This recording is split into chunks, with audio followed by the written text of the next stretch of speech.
তুই তুই এখানে কেন এসেছিস? কে তো কাজটা বলেছে? Shut up! কোনো কথা বলবি না। কতবার বলেছি আমি আর তোদের কোনো টাকা দিতে পারবো না। আমার বাবার টাকা আমি আর তোদের পিছনে অপচয় হতে দেব না। ভাইয়া, চুপ! ওসব সম্পর্ক আমি ভুলে গেছি। ভাইয়া। পলাশ, ছেলেটাকে? আর বলো না, আমাদের জমিদারির পুরনো চাকরের ছেলে।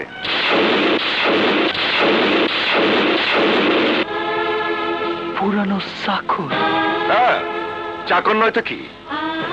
মাস গেলে আমার বাবার কাছ থেকে টাকা না হলে যাদের সংসার চলে না তাদের চাকর বলবো না কি বলবো? আরে তুমি জানো না মিলি, টাকা ছাড়া ওরা কিছুই চেনে না। এই মুহূর্তে তুই এই শহর ছেড়ে গ্রামে চলে যাবি। এইখানে এসে তো দেখছি, তারপর থাকার কোনো ইচ্ছেই আমার নাই। আপনার বাড়ির পুরানো চাকরে কি কব? আপনার কথা শুনলে ওনারা যে কষ্ট পাইব। ওদের বলবি আমি যা কিছু করছি ওদের ভালোর জন্য করছি। সময় হলে আমি নিজে গিয়ে ওদের সাথে দেখা করব।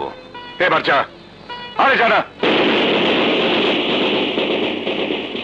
রাফিস, এই নে গাড়ি ভাড়া। লাগবো না স্যার, আপনার পুরানো চাকর আমারে গাড়ি ভাড়া দিয়েই পাঠাইছে।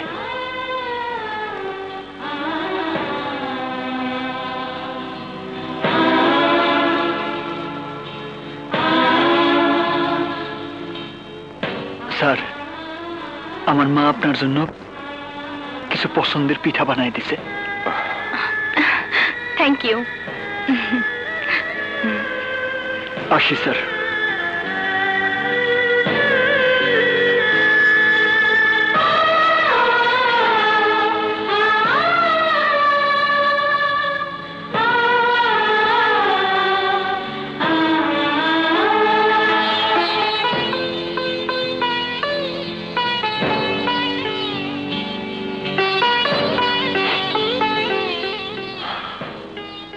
আমাকে গ্রামে যেতে হবে, নইলে সব প্ল্যান মাটি হয়ে যাবে।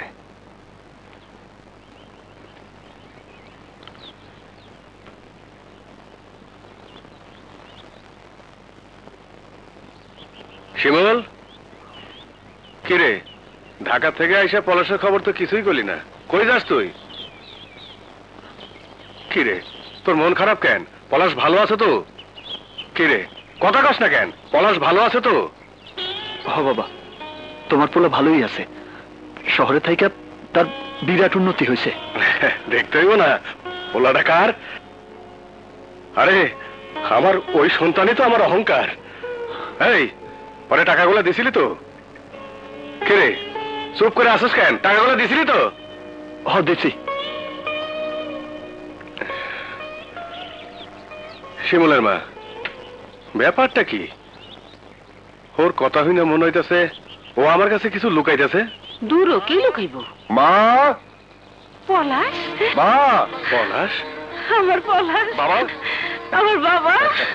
থাক থাক বাবা, থাক। থাক। কেমন আছিস বাবা? পলাশ, তুই হঠাৎ করে? বাবা, তোমার কাছে একটা জরুরি কাজে আইছি। জরুরি কাজ? হ্যাঁ বাবা। পলাশ, তুই অনেক দূর থেকে আইসস।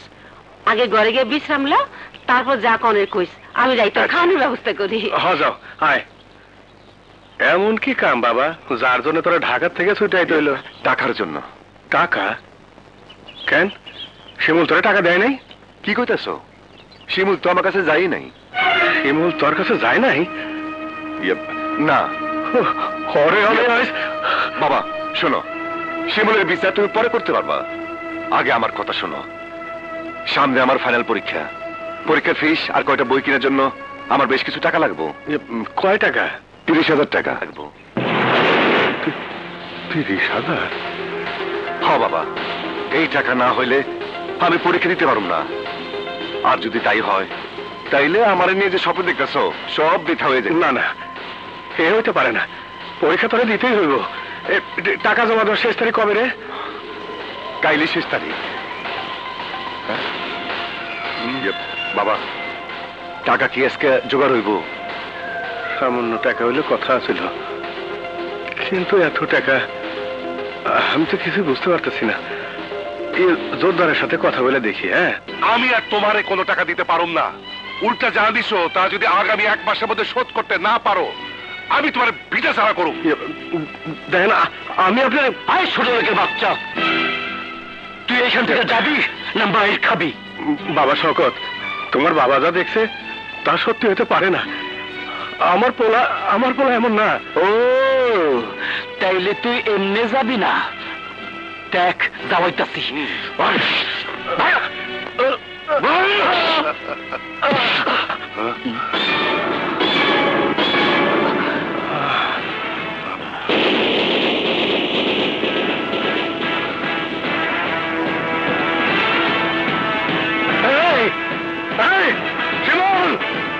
শিমুল যাস না। শিমুল শোন, যাস না। তুই আমার বাবার গায়ে হাত তুলছস? খালি হাত তুলছি, জুতা পিটা করে নে, ভাগ্য ভালো।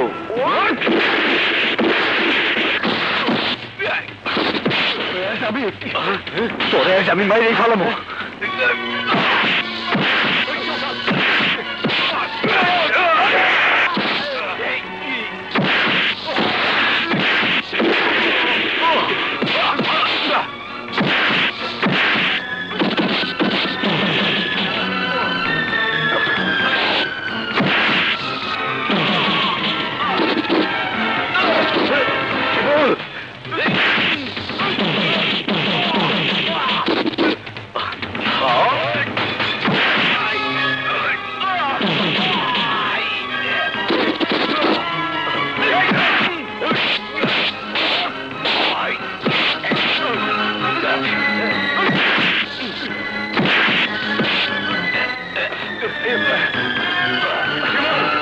শিমুল স্যার, সাইডে দেখতেছি। শিমুল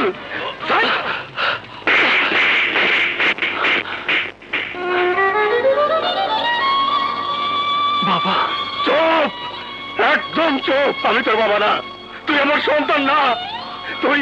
তুই আমার জীবনের অভিশাপ। আজ থেকে তুই আর কোনোদিন আমার সামনে আসবি না। যা এখান থেকে, যা কইতাছি।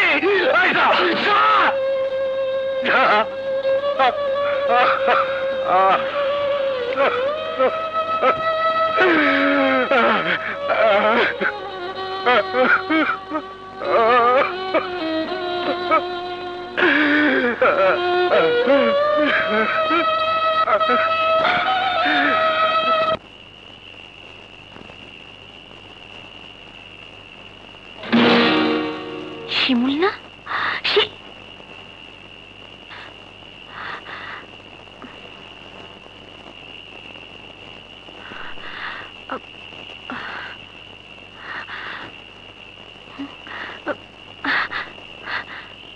শিমুল, এই শিমুল,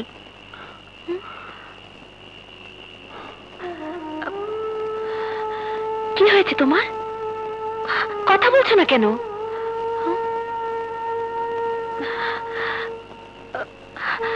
কি হয়েছে বলো তো? তোমার মন খারাপ কেন? আরে কি হয়েছে বলো, বলো না। আরে বলো, বাবা দেখে ফেলতে পারে। চলো ওইদিকে যাই, এসো।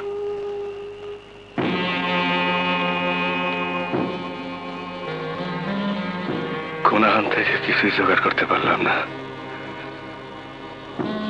ঘরে ফিরে আমি পলাশকে কি জবাব দেব? সৈয়দ সাহেবের কাছে চাইলেও পাওয়া যাবে না, কারণ ওনার মালগুলা তো এখনো পড়ে রয়েছে। হাতে কোনো টাকা নাই। রমেশ মিয়া, এই টাকাগুলো রাখো। এখানে 30,000 টাকা আছে। এগুলো কাল ব্যাংকে জমা দিয়ে দেবে, মনে করে দিও কিন্তু। জি আচ্ছা, আমি যাই। আচ্ছা। কিস্তির তারিখে 13-20 দিন বাকি। পরে দিলেও কোনো ক্ষতি হইব না, কিন্তু পলাশ যদি টাকা না পায় তাইলে ওর জীবনটা শেষ হয়ে যাব।